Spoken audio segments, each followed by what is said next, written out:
పనికిరాదు. నాకు సంప్రదాయం పట్ల వ్యతిరేకత లేదు మహితాత్మ.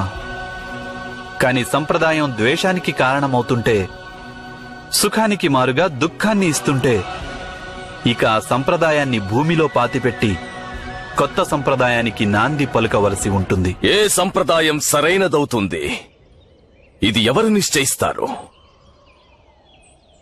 నీవా వాసుదేవా? కాదు,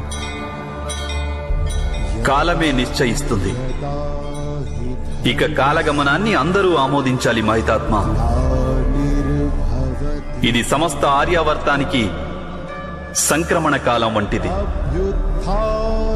ఏ విధంగా సంక్రాంతి సమయంలో సూర్యనారాయణుడు తన గమనాన్ని మార్చుకుంటాడో, అదేవిధంగా సమస్త ఆర్యావర్తము తన గమనాన్ని మార్చుకుంటుంది.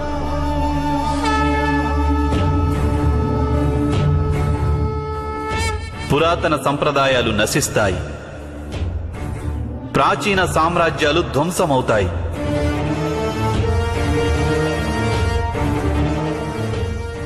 నవీన ధర్మం స్థాపితమవుతుంది, అలాగే నవ్యయుగం ఆరంభమవుతుంది. మహారథి భీష్మ,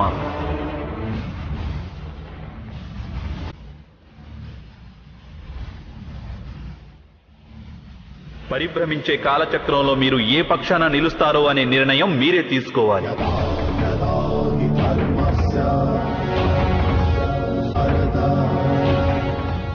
ఎందుకంటే కాలచక్ర భ్రమణంలో అందరూ నలిగిపోతారు. అధర్మ మార్గాన్ని అనుసరించే వారిలో పరివర్తన ప్రారంభమవుతుంది. ఇక ధర్మ మార్గాన్ని అనుసరించేవారు నవశకానికి నాంది పలుకుతారు. ఇది నిశ్చయం. నేను వివశుడిని అర్జున. హస్తినాపురానికి విరుద్ధంగా ఎవరు శస్త్రాన్ని సంధించినా వారిని వధించడమే నా ధర్మం.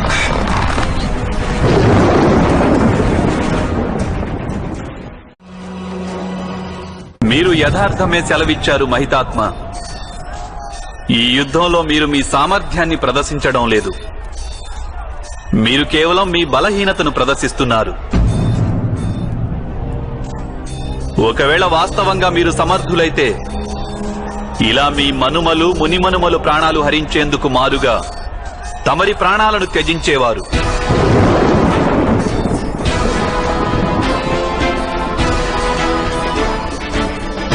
నేను నా ధర్మానికి బద్ధుడనైనాను వాసుదేవా. ధర్మం అనేది ముక్తినిస్తుంది. ఇది ధర్మం ఎలా అవుతుంది? మిమ్ము బంధిస్తుంటే అవశ్యం ఇది ధర్మమై ఉండదు. ఇదేదో పాశం, ఇవేవో బంధనాలు. మీరు నా ధర్మాన్ని అపహాస్యం చేయకండి వాసుదేవా. నా జీవితంలో క్షణకాలం కూడా నేను అధర్మం చేయలేదు.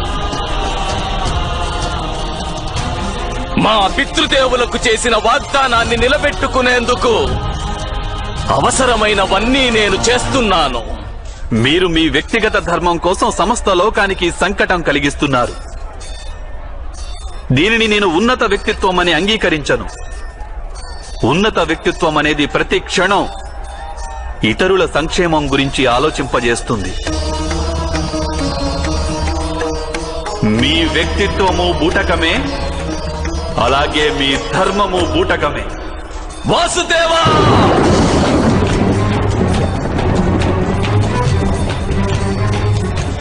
మీరు హద్దు మీరి మాట్లాడుతున్నారు.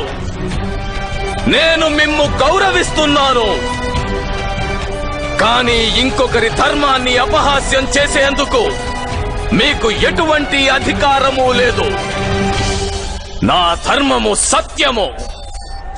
ఈ కారణంగా ఎవరికీ నన్ను పరాజితుణ్ణి చేయడం సాధ్యం కాదు. ఎవరికీ సాధ్యం కాదు. మిమ్ము నేను పరాజితం చేయగలను.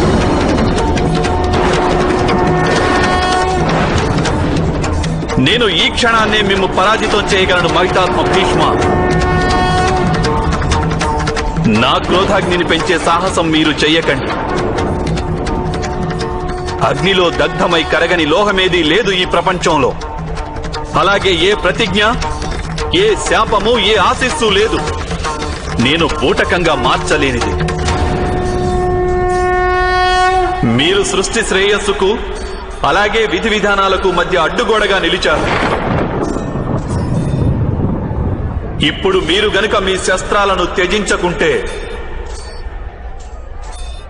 ఇప్పుడే నేను అవశ్యం మిమ్ము వధించగలను.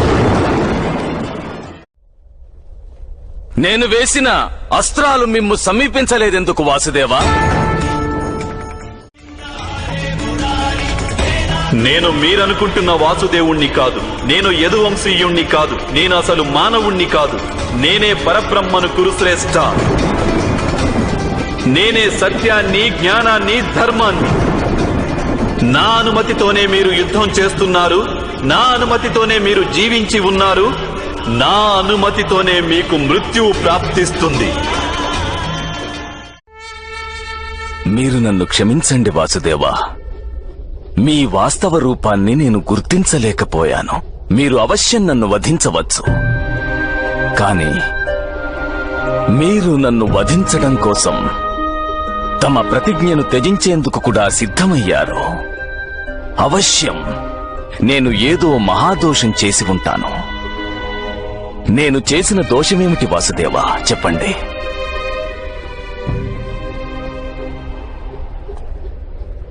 అజ్ఞానమే మీ దోషం మహితాత్మ. మీరు ధర్మం యొక్క వాస్తవ స్వరూపాన్ని తెలుసుకునేందుకు ఎప్పుడూ ప్రయత్నించలేదు. కరుణ అనే ఛత్రం నీడన ఎప్పటి వరకైతే సమస్త సమాజము చేరుకోదో అప్పటిదాకా సమాజంలో ధర్మం అనేది అసంపూర్ణంగానే ఉంటుంది. కానీ మీరు కేవలం మీ కుటుంబం గురించే ఆలోచించారు. లోక కళ్యాణం గురించి మీరు ఎప్పుడూ ఆలోచించలేదు. కనుక మీ త్యాగం కూడా స్వార్థంగా మారింది. మా పితృదేవుల సుఖం కోసమని నేను రాజ్యాన్ని త్యాగం చేశాను. ఆజీవన బ్రహ్మచర్యానికై ప్రతిజ్ఞ చేశాను. ఇందులో నా స్వార్థమేమీ లేదు వాసుదేవా. బ్రహ్మచర్య ప్రతిజ్ఞ అలాగే రాజసింహాసన త్యాగం అవశ్యం ఉత్తమ కార్యాలే. కానీ మీరు సమాజం పట్ల మీ కర్తవ్యాన్ని ఎందుకు త్యాగం చేశారు మహితాత్మ? కురువంశంలో కుటుంబ కలహాలు రాకూడదని, హస్తినాపురి రాజసింహాసనం కోసం యుద్ధాలు జరగకూడదని, ఇంకా కురు రాజ్య ప్రజలకు హాని కలుగకూడదని కోరుకున్నాను. కనుకనే ఈ ప్రతిజ్ఞ చేశాను వాసుదేవా. మీ నలుదిశలా దృష్టిని సారించండి మహితాత్మ. ఏం జరుగుతోంది ఇక్కడ? మీ ప్రతిజ్ఞ ఈ విద్రోహాన్ని, ఈ యుద్ధాన్ని నివారించలేదు కదా?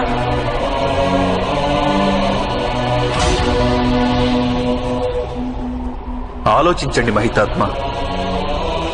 మీరు మీ ప్రతిజ్ఞను ధర్మమని భావించారు.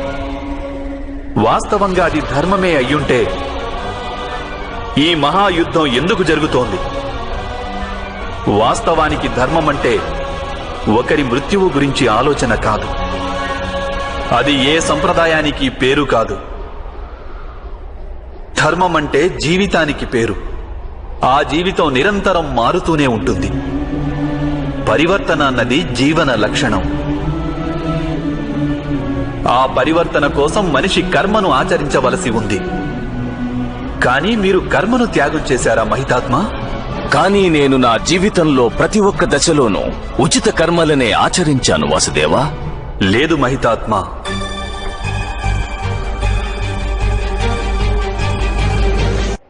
ఈ జన్మలో మీరు కర్మబంధంలో చిక్కుకోరాదని ఎన్నడూ మీరు వాస్తవిక కర్మను ఆచరించనే లేదు.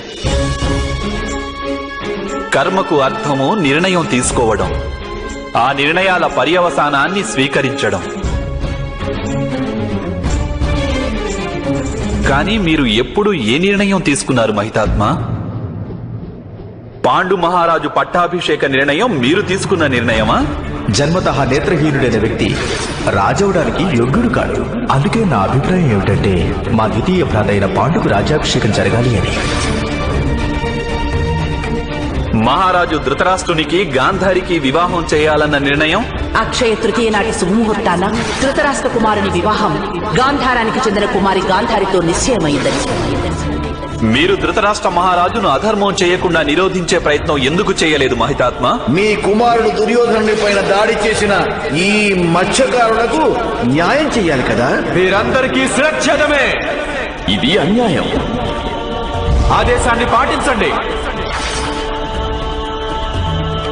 ద్యూత సభకై నిర్ణయం. ఆ సభలో పాంచాలి పరాభవాన్ని నిరోధించరాదన్న నిర్ణయం. పితామహ, తమ కీర్తి సమస్త ఆర్యావర్తానికి తెలుసు. మీరు సాక్షాత్తు గంగామాత పుత్రులు. మీ సమక్షంలో మీరిలా ప్రవర్తిస్తుంటే చూసి మీరు మౌనంగా ఎలా ఉండగలుగుతున్నారు?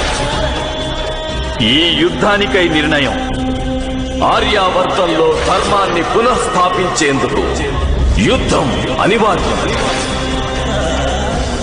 ఈ అధర్మాలన్నింటినీ నిరోధించేందుకు మీకు తగిన సామర్థ్యం ఉంది, శక్తి ఉంది. కానీ మీరు ఏ నిర్ణయమూ తీసుకోలేదు మహితాత్మ. మీరు కేవలం మీ ప్రతిజ్ఞకు, మీరిచ్చిన మాటకు బద్ధులైనారు. నేను సేవకునిగా ఇకపై నా జీవితాన్ని అంకితం చేస్తాను. వాస్తవానికి కర్తవ్యం పేరిట నిర్ణయం తీసుకోవలసిన బాధ్యత నుండి మీరు తప్పించుకున్నారు.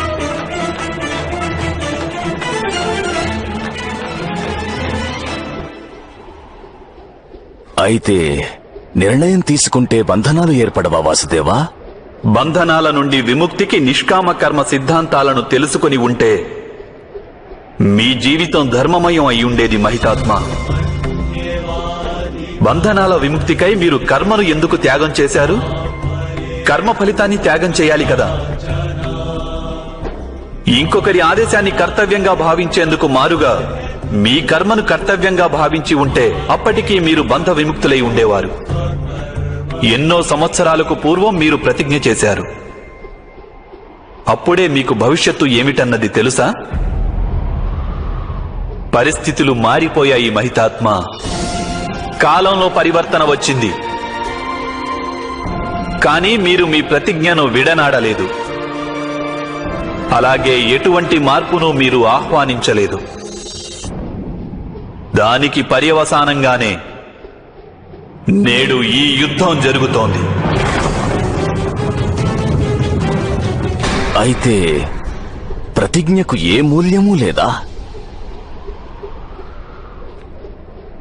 అవశ్యం ఉంది.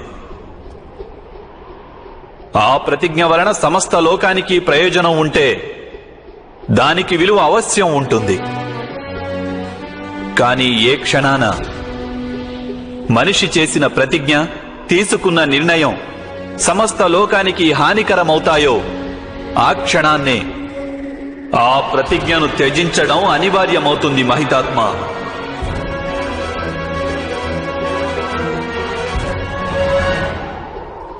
ఈరోజు పాండవుల పక్షాన ఉండి యుద్ధం చేయాలన్న నిర్ణయం మీరు తీసుకోకపోయినా కనీసం మీ శస్త్రాలను త్యజించి మీ మృత్యువును స్వీకరించండి. మృత్యువును స్వీకరిస్తాను వాసుదేవా. కానీ ఇప్పుడు మీరందించిన ఈ జ్ఞానం నాకు ముందే లభించి ఉంటే ఇన్ని అన్యాయాలు జరిగి ఉండేవి కావు. కానీ జీవితంలో కాకున్నా మృత్యువులో మీరందించిన ఈ జ్ఞానం అవశ్యం ఉపయోగపడుతుంది.